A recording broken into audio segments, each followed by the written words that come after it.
شروع کرتا ہوں اللہ کے نام سے جو نہایت مہربان اور بڑا رحم کرنے والا ہے۔ زید بن ثابت رضی اللہ عنہ کہتے ہیں کہ نبی کریم صلی اللہ علیہ وآلہ وسلم اپنے خچر پر بنی نجار کے ایک باغ میں تھے۔ ہم بھی آپ کے ساتھ تھے۔ اچانک خچر بدک گیا، قریب تھا کہ آپ کو گرا دیتا۔ 6، 5، 4 قبریں تھیں۔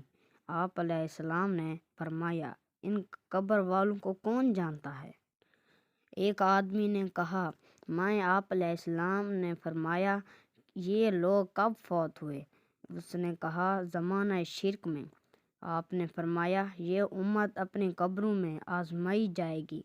اگر مجھے اس بات کا خدشہ نہ ہوتا کہ تم اپنے مردے دفن نہ کرو گے تو میں اللہ تعالیٰ سے دعا کرتا کہ تمہیں بھی وہ عذاب قبر سنائے جو میں سن رہا ہوں۔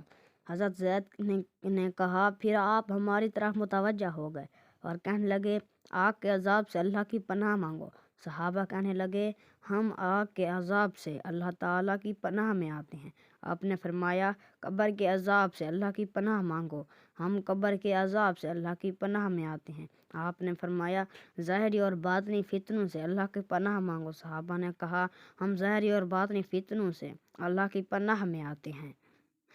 آپ صلی اللہ علیہ وآلہ وسلم نے فرمایا دجال کے فتنے سے اللہ کی پناہ مانگو۔ صحابہ اکرام نے کہا ہم دجال کے فتنے سے اللہ کی پناہ میں۔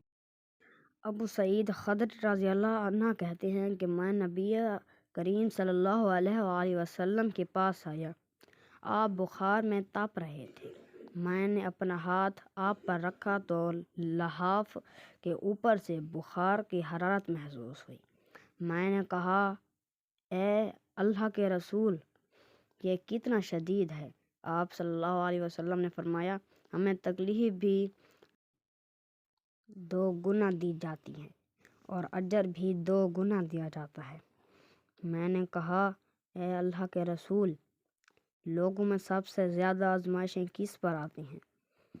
آپ نے فرمایا انبیاء علیہ السلام پر، پھر نیک لوگوں پر۔